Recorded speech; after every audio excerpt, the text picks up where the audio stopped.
Hi, my name's Jeremy. This is Red Means Recording, and this is the Elektron Digitone, which is not to be confused with Delivery by DiGiorno, a very delicious and budget-friendly pizza line that you can buy at a local grocery store, which is not sponsoring this episode of my show, which, take that as you will. This is a 4-channel FM synthesis groovebox thing that we've been talking about. I've had it on this piece of wood here for a few days, maybe a couple weeks, and I've been playing with it, and I just want to show off some of the things that I think make it special. We've made some patches with it in the last 3 videos.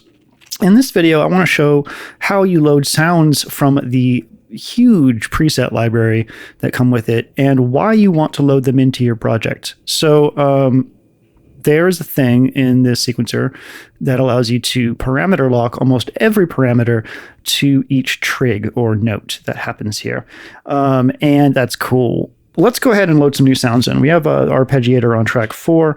Normally I'd put drums on track 4, but I just randomly started there. So let's go over to track 1 and load some sounds in.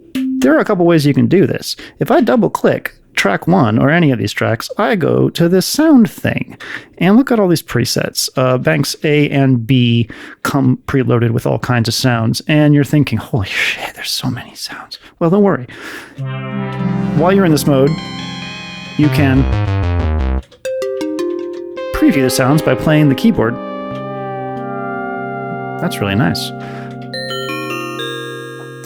So that's one way to do that. If you hit yes, you've just loaded that sound into track 1. And that's fine, whatever. It's one way to do it if you're lazy. The other way to do things is to go into this thing, hit sounds, and sound manager. Now, sound manager is where you go and add stuff to your sound pool. And the sound pool is where you have I don't know why I'm talking like this. The sound pool in this is where your project, each particular project of which there are many, pulls its sounds from. And the reason that you want to load things into the sound pool is because then you can parameter lock each trig to a different sound. And this is dope because it means that you can make a drum track out of one track. So the first thing we need is some drum sounds. And Elektron was cool enough to include this sort of like filtering system where you can tag things. You can see these tags here on the right-hand side. Like says texture, atmosphere, bass, percussion, expressive, whatever. So I'm going to use the arrow key, go over here and filter by kick. And I'm going to go back and find some kicks that I like. So I like this grok and I like this thug. So I'm going to hit yes on that. Yes on that. Ooh, that pop's cool. And I like that. Okay. So I have just selected some sounds, and you can see those little check marks next to it. I'm going to hit the right arrow, and I'm going to copy to sound pool. 4 sounds copied. So now we have a selection of kicks. I'm going to do the same thing. I'm going to turn off my filter. I'm going to clear it. And I'm going to go for snares. Let's go back up at the top. This is also showing off the diversity of the FF engine in that it's not just... Ooh, that's nice. It's not just for tonal sounds. Okay, I guess we're just loading that one snare sound. Copy to sound pool. Fantastic. Filter. Clear. But let's just go over to hi-hat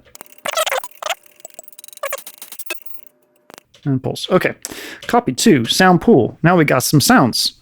Okay, so if I go into track 1 and I go into sound browser view pool, so here's my sounds that I loaded in there. This is my pool now that I can pull from. So we'll start off with this deep kick here, and the way this is going to work is that I'm going to now sequence this kick over measures 1 and 2, and then I'm going to go through those trigs that I've entered, and I'm going to and add some more probably, and change them to other sounds. So let's go ahead and do this the step recording way, or the manual trig enter way, as opposed to live recording way, and just enter some trigs. I know that I kind of want a breaky beat thing. But I also going to want trigs on places. Actually, we're just going to do this. We're just going to fill up all of our trigs because we're going to change them all to other things. And if I hit play right now, you're just going to hear a shit ton of kick drums. Wow. Okay. So go back into trig edit mode by pushing the little red means recording button there and switching between our different measures here. So the first thing I want to do is give myself a backbeat or a snare on the 2 and the 4 of each measure. So I'm going to hold down these 2 and the 4, and I'm going to use the level data thing here to go through my sound pool. See how my little sound pool popped up there? Isn't that cool? So we have this TR snare that's really nice. And I let go. So now we have that snare on that trig. I think that snare is a little quiet, honestly. So I'm going to hold down one of them and I'm going to go over to my amp section and I'm going to turn it up. That's better. I'm going to copy that trig by holding down the trig and hitting the little circle button there that says copy underneath. And I'm going to hold down this trig and hit paste. And now I've pasted that snare drum that I made a small edit to my backbeat.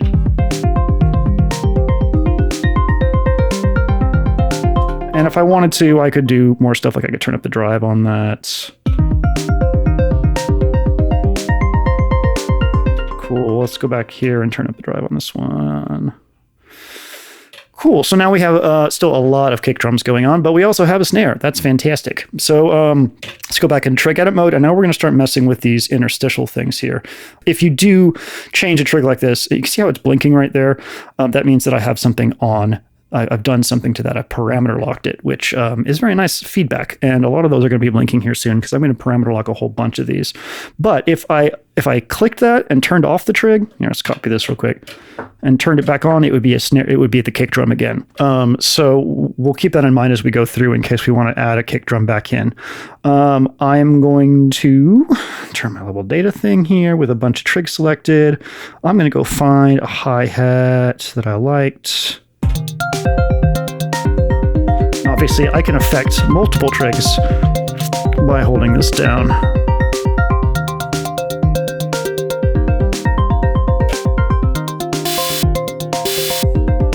Not a big fan of that. All right, so I believe this is the grading hi-hat. Let's copy that, paste it over here.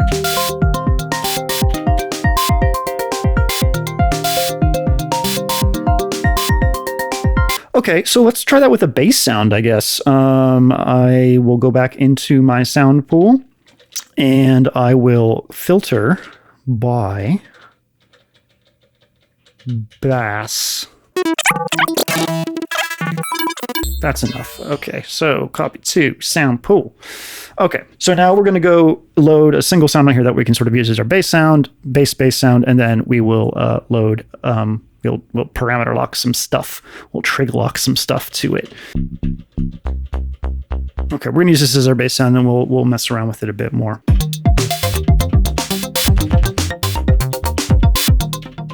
gonna real-time record this, and we're gonna do it quantized by holding down the play button until it tells us we're quantized.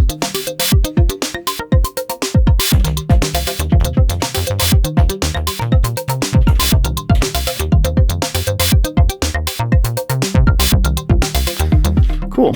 So if we hit the little red means recording symbol there, we can now see that we have bass trigs everywhere. So let's go ahead and add some other ones in between our main bass line and hold this down and go to some other bass things like this. A little loud. It's a little loud. Cool. I like that, but I also want it to have a bit more pop. So let's see if we can make that happen. Cool, that's enough variation there. Let's go ahead and add some variation to this one by loading one of the bass sounds we added in. How about this? 20 minutes later.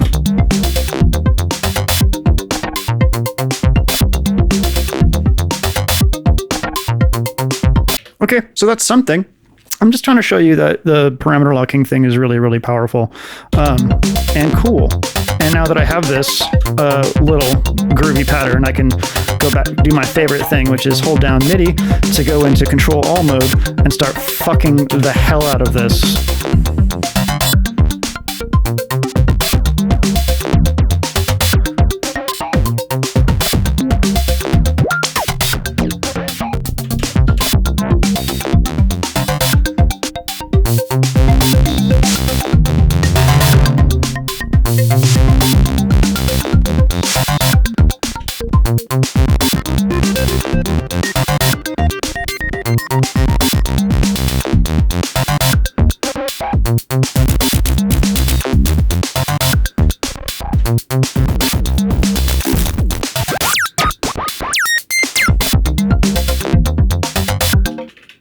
So that's a little demonstration of importing sounds into the sound pool and using them to make your patterns more interesting by parameter locking them and other parameters within each track. The way the Elektron sequencer does that is already super powerful. Like the Digitact is already super powerful to be able to parameter lock anything, but to then be able to parameter lock other sounds to it, which I guess you can also do with the Digitact. You can parameter lock samples to each trig.